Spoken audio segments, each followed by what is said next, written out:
Nama saya Nazla Nabila dengan NIM 2145062. Hari ini saya akan menjelaskan presentasi tentang IPC dan PCB. IPC, Asosiasi yang menghubungkan industri elektronika, didirikan untuk mendukung desainer, produsen, dan pelanggan akhir dengan tujuan yang sama untuk dikerjakan.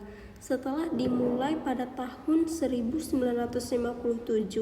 standar IPC diperkenalkan dengan persyaratan instalasi dan manufaktur untuk perangkat elektronik dan rakitan distandarisasi.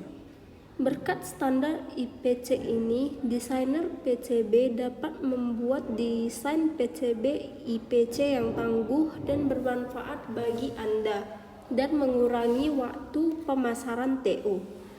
Tambahannya, Anda juga dapat mempercayai bahwa papan sirkuit Anda akan bekerja dengan andal segera setelah produk akhir digunakan dalam praktik. IPC digunakan untuk membangun aplikasi terdistribusi. Linux menyediakan beberapa metode IPC, yaitu PIPS, atau menyediakan one-way communication channel, jenisnya unnamed pipe, untuk komunikasi antara parent process dan child. Named pipe untuk komunikasi antar program berbeda dengan yang mengakses file sistem yang sama secara bersama-sama. Metode ini digunakan oleh program di satu komputer.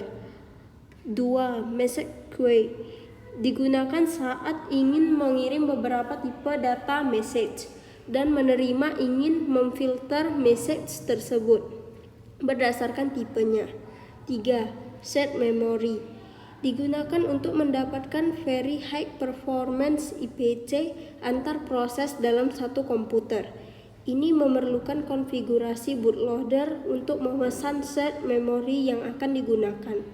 Misalnya, punya memori fisik 512 MB, maka akan dipesan 12 MB memori untuk share. Ini diperlukan agar memori tersebut khusus untuk proses atau program tertentu tidak akan di-overwritten oleh program ini.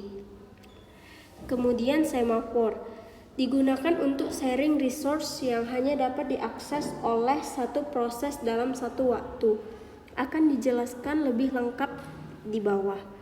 TCP atau UDP soket digunakan untuk komunikasi antar proses program komputer.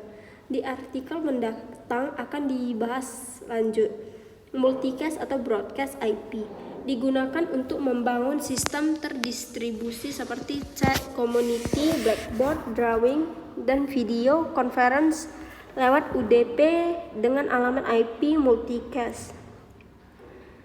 Tapi apa yang bisa salah dengan standar PCB IPC? Jika kita melihat apa yang bisa menyebabkan spesifikasi produk yang cacat gagal, ada beberapa hal yang perlu diperhatikan. Bahan yang diproses dapat mengalami keandalan yang buruk. Biaya pembuatan PCB standar bisa lebih tinggi dari yang dimaksud atau manufaktur berurutan dari desain yang sama bisa kontradiktif. Sangat penting untuk mengacu pada spesifikasi industri yang relevan seperti IPC. Juga penting bahwa desain memiliki spesifikasi yang lengkap dan tepat, tidak melibatkan interpretasi, dan bahwa dasar yang ditetapkan untuk memastikan bahwa pelanggan dan pemasok memiliki pendapat yang sama-sama.